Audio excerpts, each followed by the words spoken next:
कभी कभी मुझे लगता है कि अल्लाह ताला ने इमरान खान को किसी खास मकसद के लिए रखा है। इमरान खान वज़ीर-ए-आज़म नहीं रहे। मैं अपने ओहदे से इस्तीफा देता हूँ।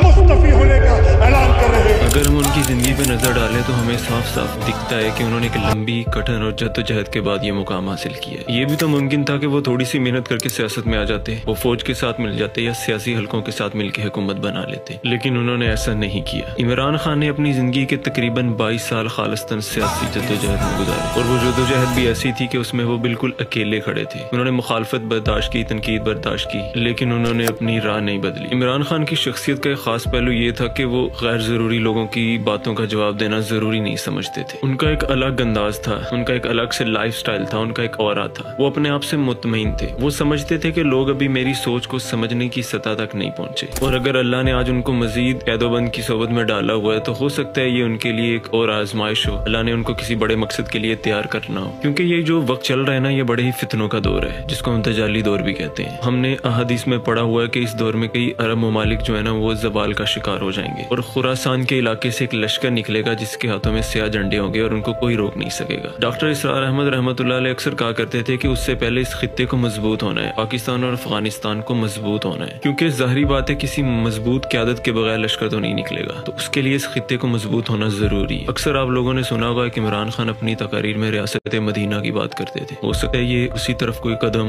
हो सकता है कि वो मुस्तकबिल में ऐसी एक मजबूत बुनियाद रख दें जिसपे एक मजबूत रियासत खड़ी हो जाए। अगर हम इमरान खान की दौरे हुकूमत को देखें तो हकीकत में तब लोग खुशहाल होना शुरू हो गए थे, लोगों के पास सरमाया जमा होना शुरू हो गया था, लोगों के कारोबार चल पड़े थे, मुल्क में एक वर्किंग माहौल बन गया था। मैं खुद फैसलाबाद से हूँ, तो मुझे याद है कि फैसलाबाद में जो सालों से बंद पड़ी कपड़े की इंडस्ट्रीज थी ना, वो चल पड़ी थी। लोगों के लिए वर्कर्स कम पड़ गए थे, लोगों को बाहर से ऑर्डर्स आना शुरू हो गए थे, और लोगों के कारोबार में एक नई रूह पड़ गई थी, और हकीकतन माइशत एक मुस्बत रुख की तरफ जा रही थी। यही वो विजन है जिससे कौम मजबूत बनती है, क्योंकि जब लोग खुशहाल होते हैं तो उनमें इनफरादियत कम हो जाती है और इज्तिमाइयत बढ़ जाती है। लोग अपने अपने काम में मसरूफ हो जाते हैं, मुल्क में एक वर्किंग माहौल बन जाता है, सुकून आ जाता है, और कौम यकजा होकर अपने लीडर के पीछे खड़ी हो जाती है। और मेरा ख्याल है कि अगर इमरान खान को तब वक्त मिलता तो शायद वो इस विजन को और आगे लेके जा सकते थे, लेकिन हो सकता है कि अल्लाह ने उनके लिए कुछ और ही मंसूबा बना रखा हो। इसलिए जब मैं मौजूदा हालात, फितनों के इस दौर और दजाली निज़ाम को देखता हूँ ना, मुझे कभी कभी लगता है कि शायद अल्लाह ताला ने इमरान खान को इसी मकसद के लिए संभाल के रखा हो कि वो मुस्तकबिल करीब में इसको एक ऐसी मजबूत रियासत बना दे जो आने वाले दिनों में दुनिया में तब्दीली का बायस बने।